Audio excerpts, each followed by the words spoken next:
Tentato omicidio a Ioppolo Giancaccio nella notte tra sabato e domenica scorsa, è arrestato un commerciante, Francesco Russo, che ha sparato al giovane Tommaso Laimo, ferito gravemente, e trasportato al reparto di neochirurgia di Villa Sofia a Palermo. Riprendono gli sbarchi a Lampedusa per via del bel tempo, ma nonostante ciò la stagione è andata bene più del previsto.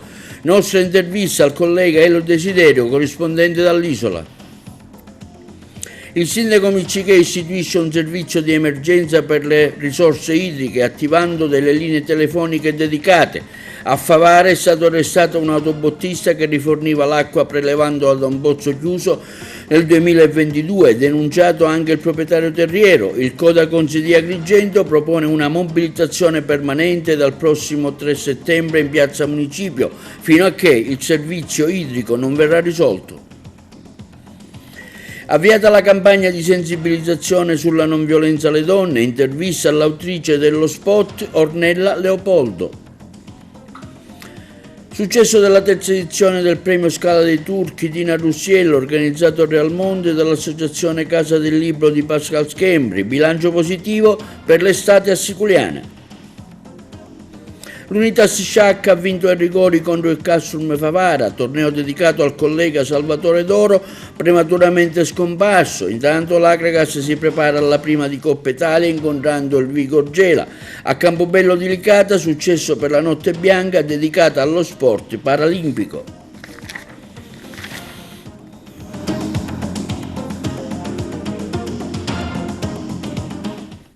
E buongiorno con il nostro appuntamento odierno di oggi lunedì 26 agosto. Apriamo il nostro spazio informativo con un tentato omicidio che ha interessato il piccolo comune di Ioppolo Giancaccio. Un tentato omicidio ha interessato il piccolo comune di Ioppolo Giancaccio in provincia di Agrigento. L'interessato Tommaso Laimo, di 23 anni, è stato ferito da un colpo d'arma da fuoco all'addome. Un proiettile gli avrebbe perforato il midollo osseo. Si tratterebbe dell'epilogo sanguinoso di una lite insorta per futili motivi in via Kennedy a Ioppolo. Prima la rissa, i calci, i pugni, poi lo sparo. Tommaso Laimo è stato immediatamente trasportato alla locale guardia medica in via Erice e poi trasferito con un'ambulanza del 118 all'ospedale San Giovanni di Dio di Agrigento, dove è stato ricoverato in terapia intensiva. Non è in pericolo di vita, ma preoccupa il danno grave al midollo osseo che potrebbe provocare la paralisi degli arti inferiori. Il proiettile avrebbe attraversato un polmone, conficcandosi a metà della colonna vertebrale. Dopo aver sezionato il midollo spinale, a Laimo è stato trasferito nel reparto di neochirurgia dell'ospedale Villa Sofia a Palermo. I carabinieri nel frattempo hanno arrestato un commerciante di Ioppolo Giancaccio, Francesco Russo, 29 anni, titolare di un bar, panificio, incensurato. Lui avrebbe sparato contro Laimo per vendicarsi perché il 23enne avrebbe schernito un cugino disabile. Prima di sparare sarebbe stato colpito con un calcio al volto. Ha consegnato l'arma del delitto, una pistola calibro 44 a tamburo clandestina con un altro colpo in canna. Ha nominato come difensori gli avvocati Santo Lucia e Leonardo Marino. Quando il pubblico ministero Gaspare Bentivegni e i carabinieri lo hanno interrogato formalmente, lui non ha confermato né smentito quanto già raccontato a militari e si è avvalso della facoltà di non rispondere. 110 migranti sono giunti in nottata a Lampedusa, 5 le imbarcazioni soccorse dalla Guardia Costiera, dalla Guardia di Finanza e dalla nave ONG Trotamar 3. Ma qual è la situazione nell'isola? Lo abbiamo chiesto al giornalista Elio Desiderio di Lampedusa. Elio Desiderio, giornalista da Lampedusa, ecco, possiamo fare un po' una sintesi di ciò che sono stati gli sbarchi quest'anno, in questa stagione a Lampedusa, ecco, proprio in queste ore, almeno dalle notizie che abbiamo, il complice il Mare Buono, stanno arrivando centinaia di persone. Sì, in effetti c'è stata una ripresa degli sbarchi, non ce l'aspettavamo perché il mare è buono già da un po' di settimane. Evidentemente c'è stato qualcosa che ha fatto scattare di nuovo gli arrivi perché, ripeto, fino a una settimana, 10 giorni fa, e il mare comunque andava bene, nel senso che c'era bel tempo, non si sono registrati grossi sbarchi, anche pochissimi. E quindi c'è questo, adesso bisogna vedere se continuerà ancora, perché è previsto bel tempo per per quasi 10 giorni, 15 giorni, di conseguenza adesso vedremo un po' i numeri che cosa ci diranno. L'hotspot è pieno con circa 900 ospiti, so che la prefettura ora in questi giorni ne manderà 250 a Porto Empedocle, per cui diciamo una situazione come al solito sempre di intensa, di collasso della struttura. Beh no, in effetti le cose sono un po' cambiate da quando c'è la gestione della Croce Rossa, e devo dire che la prefettura di Agrigento è particolarmente attenta, e quindi anche stamattina ci sono state in corso, adesso la nave è partita da poco, ma hanno portato via qualche centinaio di persone, quindi diciamo che la parola collasso è un po' presto per poterla dire, e di conseguenza presumo che ci saranno, appunto, che anche stasera mi sembra di aver capito, però non posso dare conferma, che ci saranno anche con la nave che arriverà stasera, ci saranno altri trasferimenti verso Porto Empedocle di migranti. E un bilancio anche della stagione estiva, com'è andata? I turisti sono arrivati, gli albergatori, insomma, così brevemente, anche per parlare di cose belle dell'isola di Lampedusa che offre, ricordiamo l'isola dei conigli, insomma un piccolo excursus di quest'estate. Un excursus, bene, la stagione 2024 contro diverse previsioni che qualcuno aveva fatto, in realtà sta procedendo in maniera eccellente. Ci sono i numeri confermati degli anni scorsi, addirittura c'è un incremento, e devo dire che anche con nave e aliscafi stanno arrivando tantissime persone, quindi sono confermati i numeri degli anni scorsi con un piccolo incremento addirittura. E per settembre, nonostante ci sia qualche volo in meno, in realtà le presenze sembra che saranno confermate come quelle dello scorso anno. Lampedusa è una meta turistica molto ambita, e grazie al fatto che c'è un aeroporto e quindi ci sono i voli diretti con le maggiori città italiane, mette nelle condizioni molte persone, famiglie piuttosto che coppie, di preferire Lampedusa, dove vengono in aereo, scendono dall'aereo e dopo un quarto d'ora sono in pantaloncini e magliette e si stanno facendo il bagno.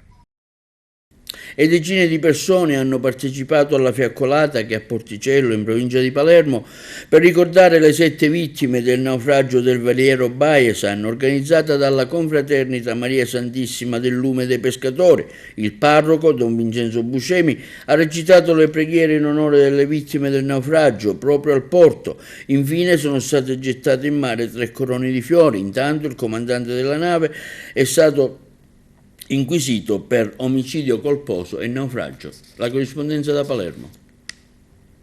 Siamo vicini perché Porticello, essendo una delle maree più grandi d'Italia e vive di pesca, sa cosa significa perdere i propri cari in mare in una tempesta, e quindi ancora di più sentiamo il modo particolare di dare un cordoglio alle famiglie e ai caduti in mare. Con maggior ragione, visto che sentiamo ormai come nostri concittadini, stiamo organizzando questa fiaccolata proprio in onore dei dispersi in mare, per far sentire la nostra vicinanza. Porticello è rimasta attonita da quello che è successo, ovviamente da subito in una modalità di lutto, ma anche di grande reazione per prestare soccorso dai soccorritori ai sopravvissuti e dare supporto di ogni tipo e di ogni genere, veramente. Sono fiero di rappresentare questa comunità, e in questi giorni ha dimostrato di essere veramente una grande comunità. Noi siamo la Confraternita Maria Santissima del Lume, siamo stati presi da questo momento particolare. Devo dire, ci tocca, sono come con nostri fratelli. E oggi è un momento molto delicato, molto, perché i 7 che si sono trovati per noi sono nostri compaesani e rimarranno per la vita nostri. Perciò questo non è un momento, ma sarà un momento sempre continuo, perché le avremo qua vicini e speriamo che si risolvono tutti i problemi, ma le loro vite non ci sono più, e noi siamo qua con la nostra Maria Santissima del Lume. Ci dispiace moltissimo, moltissimo, un dolore veramente Purtroppo a paese siamo a lutto veramente per questa situazione che è successa. E su iniziativa del sindaco di Agrigento Miccichè, condivisa dalla Giunta a fronte della persistente crisi idrica, sono stati attuati dall'amministrazione degli interventi a rimedio. Il Comune ha utilizzato 2 linee telefoniche affinché i cittadini possano fare le proprie segnalazioni, le richieste di assistenza e il servizio. Su iniziativa del sindaco di Agrigento Francesco Miccichè, condivisa dalla Giunta a fronte della persistente crisi idrica per la quale sono stati già attuati e altri lo saranno interventi a rimedio, il Comune di Agrigento ha attuato 2 numeri di contatto utili per ricevere le istanze, le segnalazioni e le richieste di assistenza da parte dei cittadini. Si tratta dei numeri telefonici 0922 59 05 20 e 334 69 35 900. Operativi da lunedì al venerdì negli orari di ufficio. Il contatto telefonico è gestito direttamente dal personale del COC, Centro Operativo Comunale, in funzione con ordinanza del sindaco del 27 giugno scorso, che sarà attivo anche al di fuori degli orari di ufficio per rispondere a emergenze e raccogliere segnalazioni sul disservizio e le situazioni idriche. Il Comune pertanto invita i cittadini a utilizzare 2 numeri telefonici solo per esigenze di estrema necessità e segnalare problemi strettamente emergenziali. Le segnalazioni saranno gestite in ordine di protocollazione, riservando priorità ai soggetti fragili, come previsto dalle ordinanze della Protezione Civile regionale. Il sindaco di Agrigento Francesco Miccichè ha commentato: ringrazio la cittadinanza per la comprensione in questo periodo difficile, siamo consapevoli delle difficoltà che la nostra comunità sta affrontando e vogliamo assicurarvi che stiamo lavorando intensamente per migliorare la situazione, determinati a trovare ulteriori soluzioni efficaci, oltre a quelle già prese per affrontare l'attuale crisi idrica. Restiamo uniti e solidali, conclude il sindaco, lavorando insieme per superare questa sfida. Continueremo a fornirvi aggiornamenti regolari tramite i nostri canali ufficiali. In questo momento è molto importante la collaborazione da parte di tutti. E intanto il Codacons di Agrigento invita la cittadinanza a una mobilitazione permanente dal prossimo 3 settembre in poi in piazza Pirandello ad Agrigento. I manifestanti si accamperanno con le proprie tende in piazza Municipio e saranno smontate fino a quando non si avrà la certezza che la distribuzione idrica sarà normalizzata. Quindi la protesta continuerà all'oltranza giorno e notte affinché le richieste della popolazione non saranno ascoltate. È stato sorpreso mentre riforniva la sua autobotte di acqua proveniente da un pozzo sotto sequestro nel 2022 per ricettazione e violazione degli obblighi derivanti dalla sorveglianza speciale. I carabinieri di Favara hanno arrestato Gerlando Russotto, di 35 anni, del posto, che è stato posto ai domiciliari. Denunciato alla procura di Agrigento per violazione dei sigilli anche il proprietario del terreno, un disoccupato di 40 anni. Una campagna di sensibilizzazione antiviolenza sulle donne, chiamando il 1522, realizzata per conto della regione siciliana, relativa appunto al progetto Donna. Abbiamo sentito in merito l'autrice dello spot, Ornella Leopoldo. Abbiamo voluto realizzare questo spot di divulgazione del 1522 perché l'associazione Fortezza, con il contributo della regione siciliana, assessorato delle famiglie, delle politiche sociali e del lavoro, hanno ben pensato di essere più incisivi, dando un messaggio alle donne che non sono da sole. Ancora oggi assistiamo a innumerevoli violenze sulle donne e il messaggio che vogliamo dare è che la violenza si nutre del silenzio, pertanto è importante denunciare, comporre il 1522 anche in maniera anonima, affinché questa violenza, questo muro possa essere abbattuto, perché risorgere si può, la donna non è sola. Cambiare strada in questo spot ha anche il significato di cambiare pensiero, dal pensiero sgorgano le azioni. Il pensiero qual è? Il pensiero è che hai diritto, e nessuno può togliertelo, di vivere una vita di benessere, nella libertà di poterti esprimere come essere umano, senza essere molestata, senza subire vessazioni, violenze di ogni tipo, domestiche, fisiche, verbali, e fare assistere anche a queste violenze i propri figli.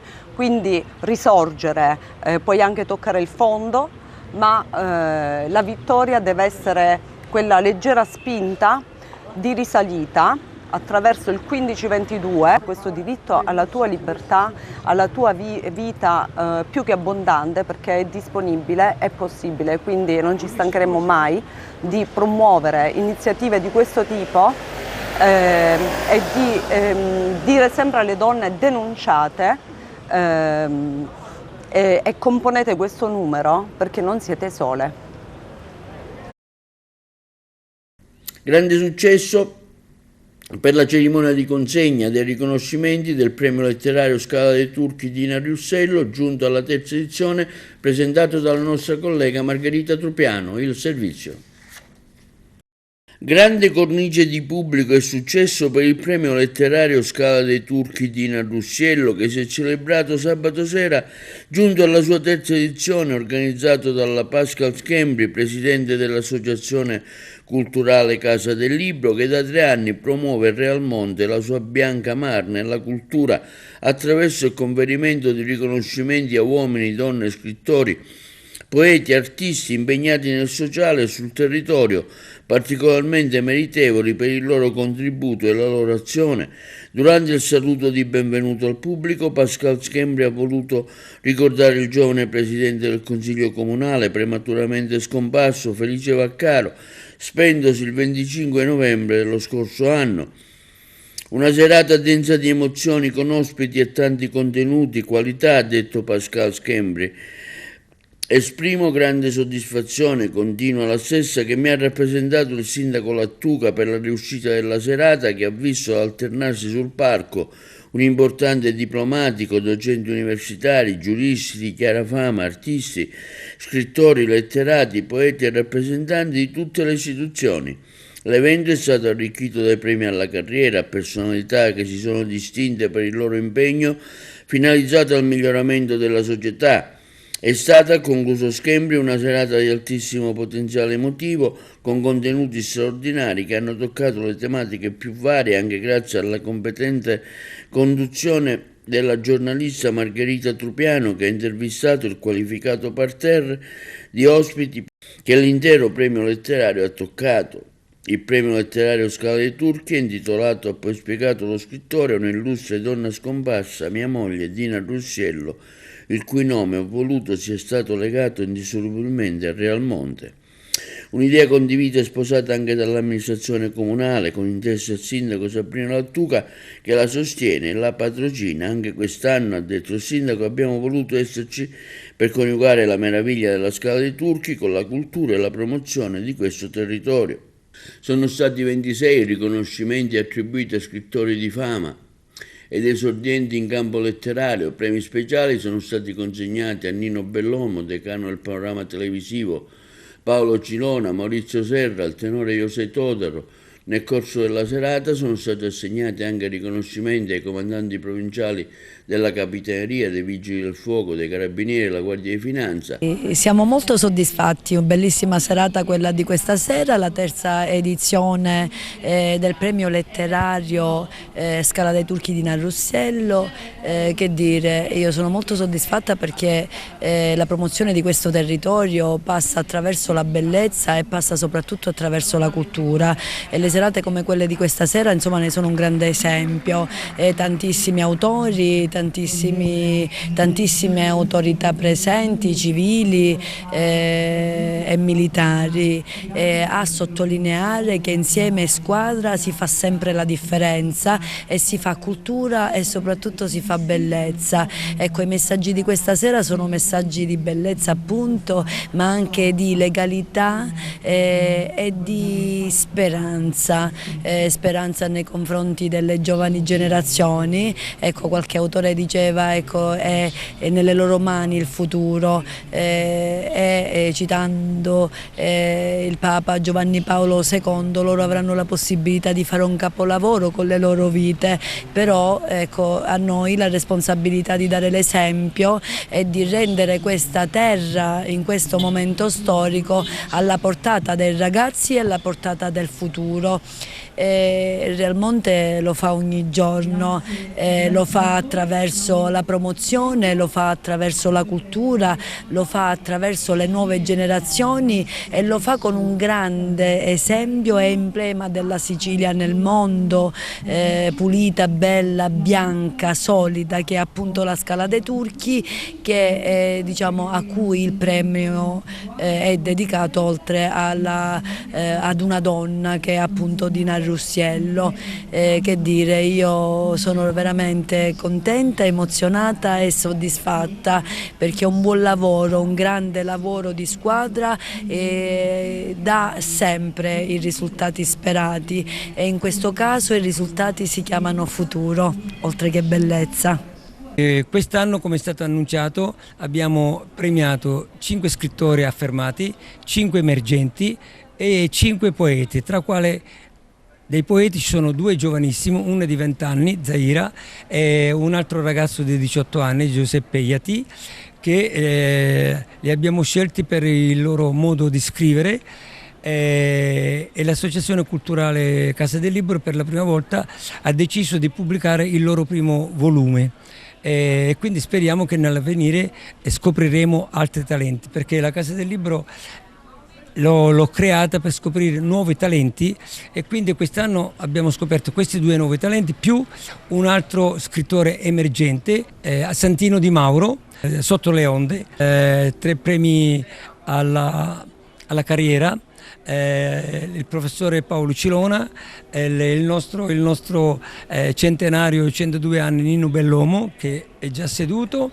Ci sarà anche l'ambasciatore Maurizio Serra, l'ambasciatore dell'UNESCO, che è arrivato oggi. Io ringrazio tutti voi che ci seguite da 3 anni, con l'auspicio che l'anno prossimo ci rivedremo di nuovo.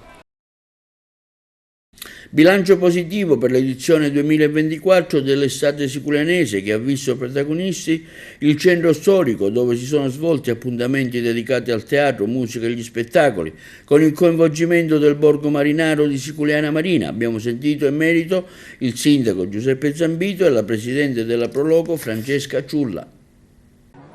Devo dire, sono davvero soddisfatto per questa edizione 2024.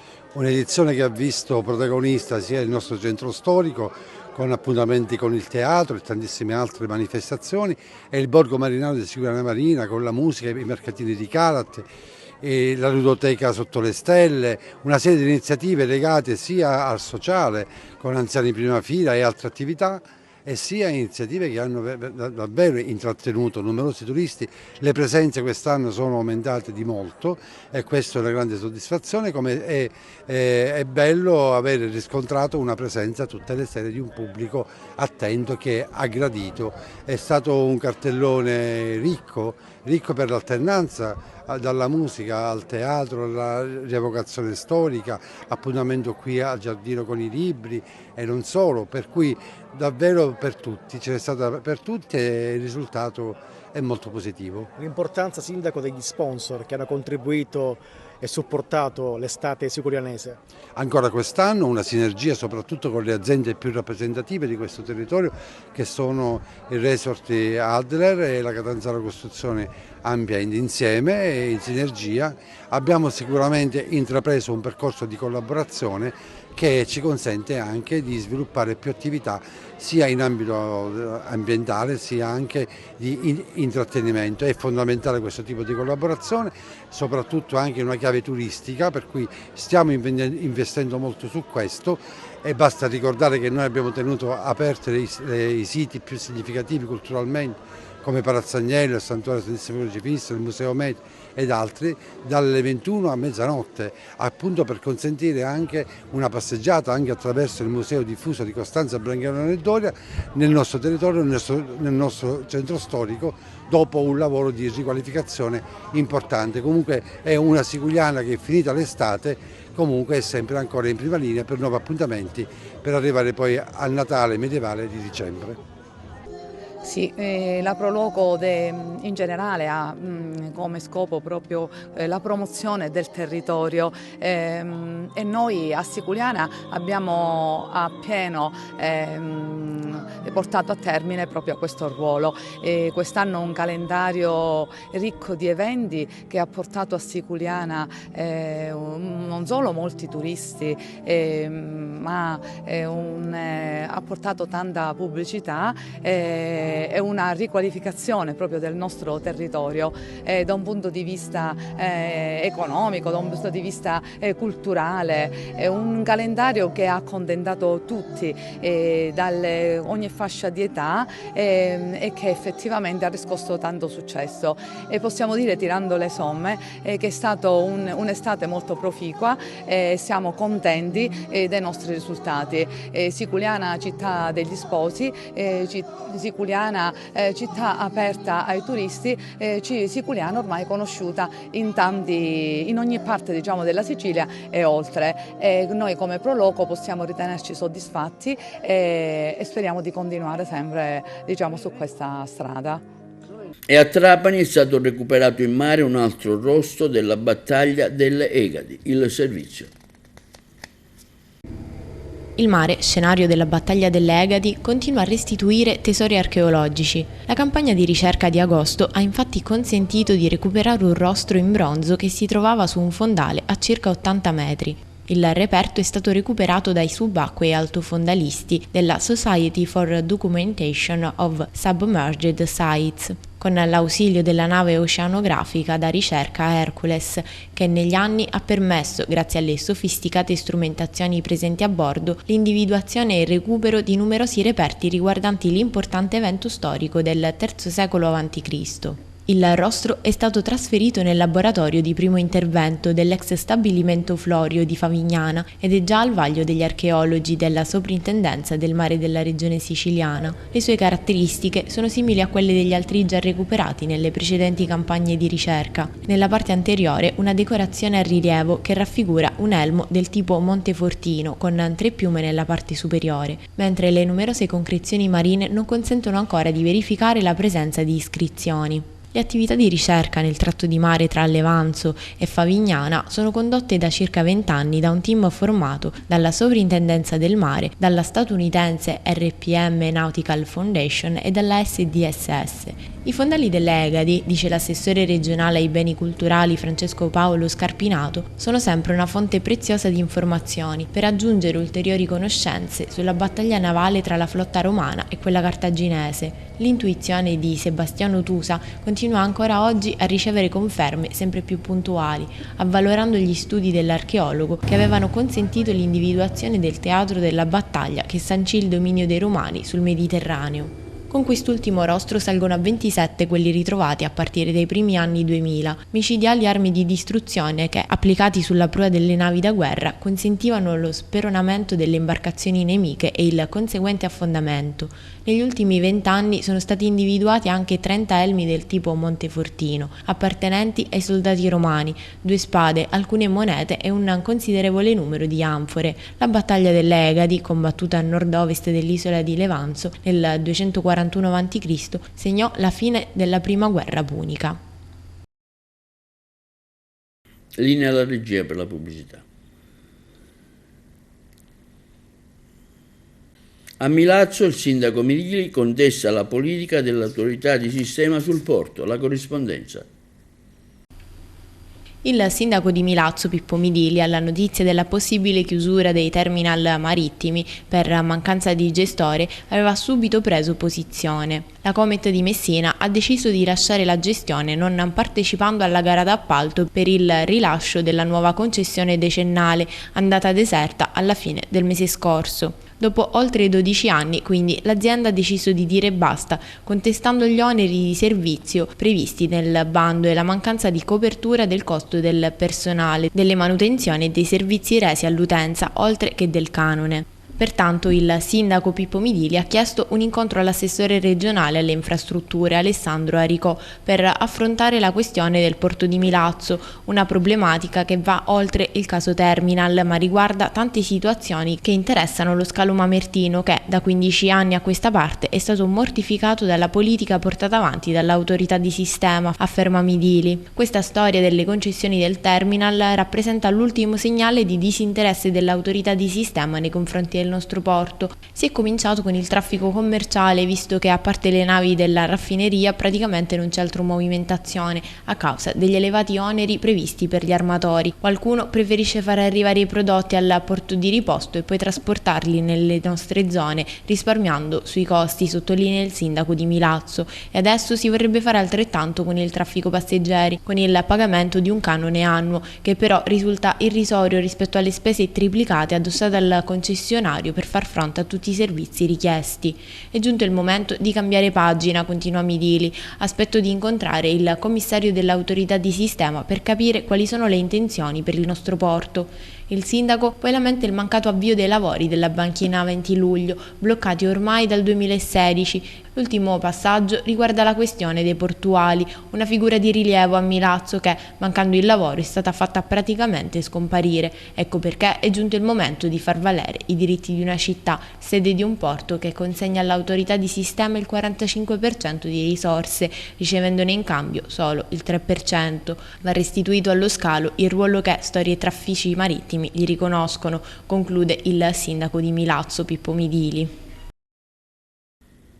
E l'Unitas Sciacca ha vinto ai rigori contro la Castrum Favara il primo trofeo Salvatore d'Oro dedicato al collega giornalista, componente dell'ufficio comunicazione della squadra favarese, prematuramente scomparso. A lui è stata anche dedicata la sala stampa dello stadio Bruccoleri. Ce ne parla da Favara il collega Giuseppe Moscato. È andato alla Unitas Sciacca, che si è imposta ai rigori sulla Castrum Favara, il primo trofeo Salvatore d'Oro dedicato al giornalista, dirigente della società favarese recentemente e prematuramente scomparso. A lui è stata intitolata anche la sala stampa dello stadio Bruccoleri di Favara, al termine dell'incontro che ha visto le due squadre in un allenamento congiunto proprio contendersi il trofeo dedicato al giornalista. Presidente Marrone, un omaggio importante per questo nostro collaboratore. Sì, effettivamente Totò era una persona a cui si dedicava anima e corpo per noi e noi lo ricordiamo sempre come un esempio da seguire, perché era una persona che metteva tutta la sua passione per il nostro calcio, per la nostra Pro Favara. Era la sua seconda casa, come diceva Peppe Piscopo. E noi l'abbiamo ricordato in questo modo, che diciamo che rimane tra noi sempre presente. Appunto, Salvatore non è morto, è qui con noi, è presente, lo ricorderemo sempre. E voglio ringraziare a nome mio di tutta la mia famiglia, la squadra, la società, per tutto quello che ha fatto e continua a fare per lui. Grazie. Un applauso ancora. Il trofeo dedicato a Salvatore d'Oro ha dato modo ai due tecnici di testare la preparazione delle due squadre in vista dell'inizio dei due rispettivi campionati.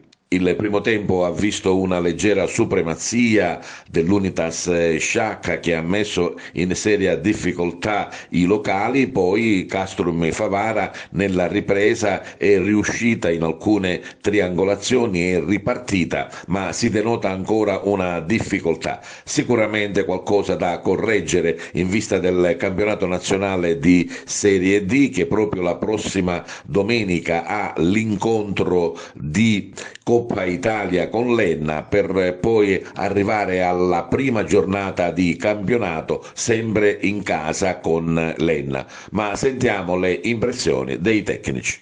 Ho visto una squadra un po' in difficoltà sotto l'aspetto fisico.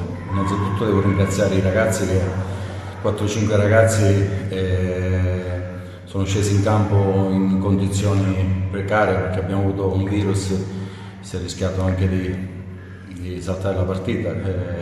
3 sono scesi in campo, 2 come Scalia e Palermo sono rimasti a casa, Mirabelli è venuto stamattina e ha fatto mezzo tempo, però io credo che sono contento sull'applicazione, sbagliamo tanto passaggi, ancora c'è tantissimo da lavorare, abbiamo affrontato un avversario importante, devo fare i complimenti allo Sciacca e Angelo Galfano per la partita che hanno fatto, sicuramente hanno fatto un'ottima partita rispetto a noi il secondo tempo forse siamo stati un po' più brillanti, siamo stati più corti, abbiamo avuto delle occasioni, abbiamo sbagliato l'ultimo passaggio, però sappiamo quello che dobbiamo fare, sono sereno perché credo che questa squadra può fare, lavorando in questo modo, con questa applicazione, può fare un buon campionato. Mister, ma siamo un po' distanti dalla porta avversaria, sì, naturalmente.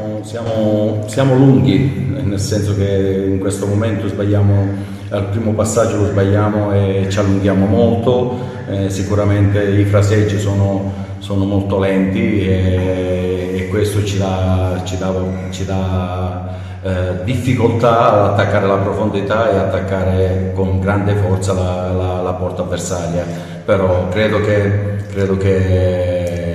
c'è tempo, abbiamo ancora 15 giorni per prepararci contro l'Enna, la partita di Coppa Italia ci servirà ancora una volta a aumentare i minuti di gara e credo che con tanta serenità, sapendo di essere sulla buona strada, io non sono preoccupato, sono cosciente che questa squadra può fare bene, anche se ci serve qualche elemento, perché abbiamo snellito la rosa, oggi eravamo in 18, credo che con la società faremo qualcosa di importante per rinforzare questa rosa. Quello che è stato importante è che le squadre si sono affrontate con grande rispetto, nessuno si è fatto male, che è la cosa più importante. L'importante era provare un po' a migliorare le condizioni fisiche, quindi siamo contenti dell'allenamento fatto. Il risultato non importava, credo, a nessuno. Che campionato sarà per l'Unitas Sciacca? Ma guarda, noi abbiamo un obiettivo importante, quello di fare un campionato importante, quindi l'abbiamo detto alla vigilia, stiamo lavorando abbastanza bene, sono contento sinceramente perché i ragazzi si sono messi a disposizione con grande impegno. È normale che in questo momento si soffre perché da 20 giorni che lavoriamo, già da domenica inizia la prima partita ufficiale, quindi anche oggi abbiamo fatto un passo in avanti nella condizione fisica, questo era importante. Direttore, finito il calcio d'agosto, se così lo possiamo chiamare, le varie partite di allenamento, oggi in realtà c'era un trofeo e adesso insomma ci aspetta il vero calcio, quello dei punti. Ma sì, aspettando le partite ufficiali e cercando di recuperare tutti i ragazzi che purtroppo tutta la settimana abbiamo avuto problemi di virus, i ragazzi stavano quasi tutti male, Palermo ancora è coricato, abbiamo portato qua di America, Deiana pure, Alex Scalia pure, il Mirabelli fino a ieri sera aveva febbre a 39, vorrei vedere questa squadra a completo una volta sola e poi magari farmi delle idee. Una squadra al completo e che lotta per un punto?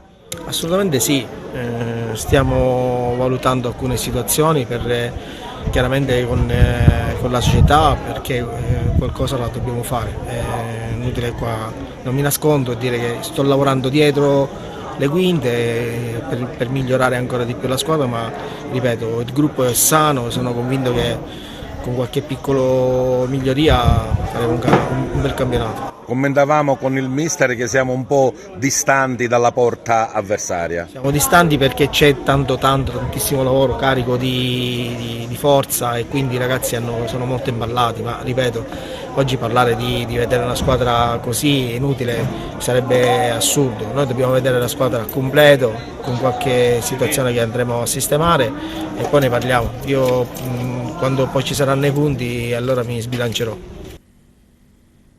e si è svolto presso lo Stadio Seneto di Agrigento un test amichevole tra l'Akragas e la Vigor Gela, terminata con un netto 4-0. Il prossimo appuntamento ufficiale sarà con la partita di esordio per la Coppa Italia.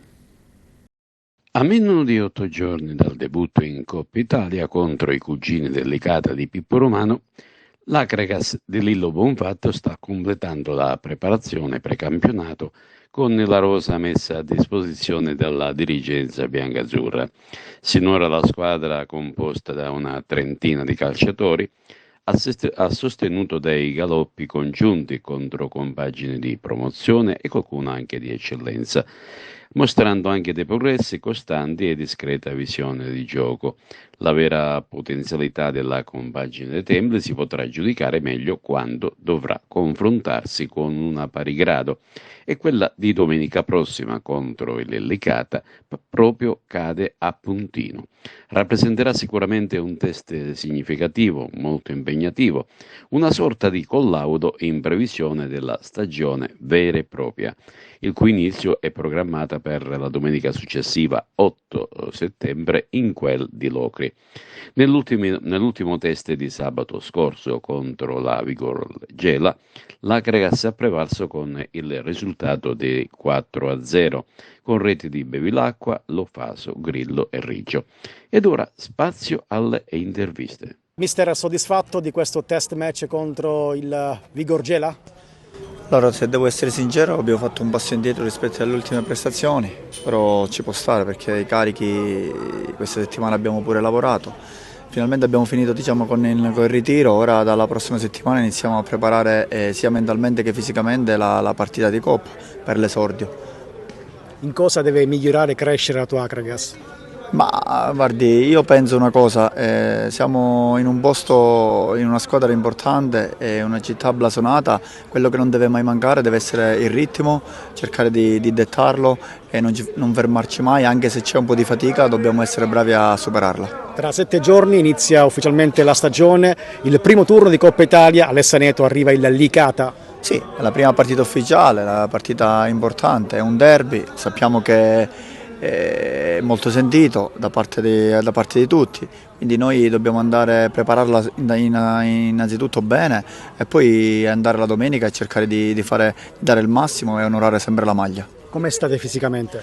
No, fisicamente stiamo bene, ovviamente la cosa importante è che in questo ritiro non abbiamo avuto acciacchi, non ne abbiamo avuto, questo significa che lo staff sta lavorando bene, i ragazzi rispondono benissimo ai carichi di lavoro. Ora questa settimana, diciamo che è quella che si avvicina alla prima gara ufficiale, dobbiamo essere bravi a lavorare cercare di arrivare un po' più brillanti e cercare di fare una grande partita, perché sono convinto che se noi con l'atteggiamento giusto e con l'aiuto del pubblico, con l'aiuto di tutti, possiamo fare una grande partita. Nicolò Palazzolo, altro buon test dell'Akragas in vista del debutto in Coppa Italia contro il Licata. Quali indicazioni avete tratto da questa amichevole?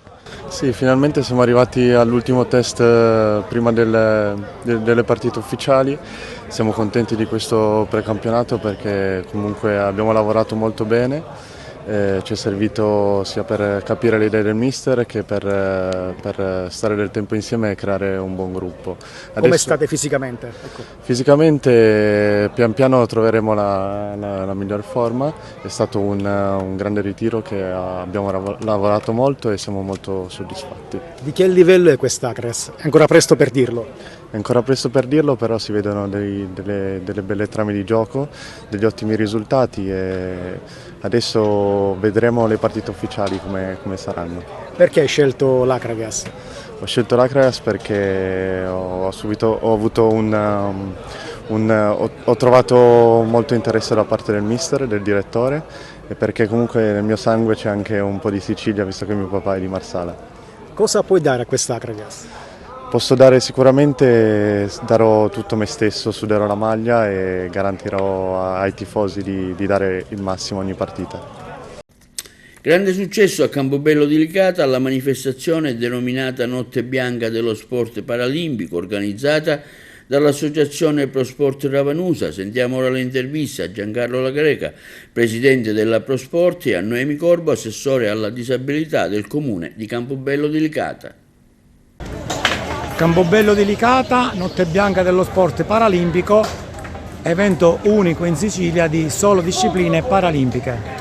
Per me è una grande gioia vedere divertire questi meravigliosi ragazzi. Io e tutta l'amministrazione teniamo ad includere tutti nelle varie attività, poiché crediamo che ogni persona abbia delle capacità e delle caratteristiche che è giusto che vengano valorizzate. Per quanto riguarda l'inclusione noi teniamo a non nominarla soltanto ma passare subito ai fatti e sono felice di annunciare che è stato firmato un protocollo d'intesa che permetterà ai ragazzi di Campobello di partecipare alle attività paralimpiche. Notte Bianca dello Sport Paralimpico, una manifestazione unica nel genere, grazie alla sinergia fra ProSport e Lavanusa che organizza, ACI che sta collaborando, Federazione Italiana Sport di Disabilità Intellettiva e Relazionale, Federazione Calcio a Boliglia Paralimpica e tanti altri enti che stanno collaborando.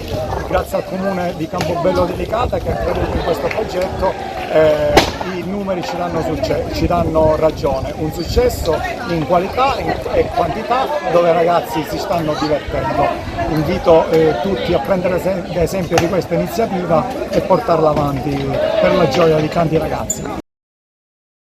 E questo è tutto per l'edizione di oggi, 26 agosto, lunedì. Vi ricordiamo che il nostro telegiornale si potrà vedere sul canale 93 di Video Sicilia alle 15, alle 20 e alle 9 del mattino. Inoltre i nostri programmi si possono vedere in tutta Italia sul canale 268 per chi possiede le Smart TV e inoltre collegandosi al sito in tutto il mondo www.televideoagrigento.tv. E questo è tutto per oggi e vi auguriamo una buona serata.